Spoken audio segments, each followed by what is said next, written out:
So the soul of man is that part of us that contains the will, the mind, the emotions, in some cases the hurts, the traumas, judgments that are formed, beliefs that are formed early in life through our various experiences. All those things are right there in that soulish compartment. So how do we deal with that? How do we reconcile those broken places? How does my soul become broken? Well, I'll give you a quick little snippet here of my story. When I was 11 years old, a very traumatic thing happened in my life. I was abused, and there was a very difficult circumstance that took place. And at 11 years old, a very young age, my life took a turn. It took a trajectory that was not exactly what God wanted for me, but life happens. Things happen. Bad things happen to good people even. And when they do, the soul of man becomes wounded. And when not tended to, then infection sets in, to use an analogy. If you have a serious laceration on your body somewhere and it's not tended to appropriately, what will happen is infection gets in, gangrene sets in. You could even lose a limb or even die.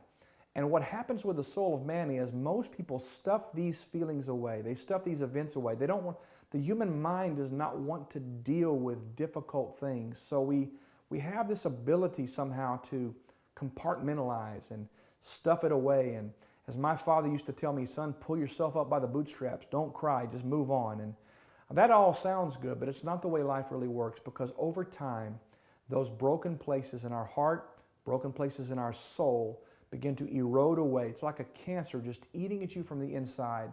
And not only is a person unhappy, but their confidence, their self-esteem, their awareness and their confidence of their potential to go be and do what God has created them to do is just eroded away. And so we wind up living mediocre lives at best.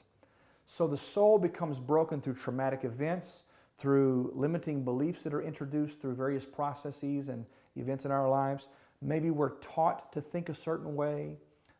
Maybe it's a relationship that's breached and hurt, or maybe it's someone who has violated our trust. Whatever the case may be, those types of things cause our soul to be broken. And another aspect of broken souls is what I refer to as soul ties. I wrote a book a number of years ago called The Ties That Bind. It's the study of soul ties. It's identifying and breaking limiting soul ties. And a soul tie is where I am, my heart, my mind, my emotions are tied to old events, tied to old relationships, tied to unhealthy relationships. And because my soul is engaged in that way, it becomes a very detrimental part of my life. So what do we want to do? Well, we want to get healed. We want to get these areas reconciled. We want to get them fixed. We want to get them working and functioning again how they should. So how does that happen? Well, we have to first identify what areas in our heart have been broken that we have not tended to. We got to go back and revisit those relationships. Yes, ladies and gentlemen, it will be painful. It's going to hurt. But you know what? Sometimes you got to go in and reset that bone and get that thing right. Otherwise, you're going to walk with a limp the rest of your life. And so we've got to go back and revisit those things.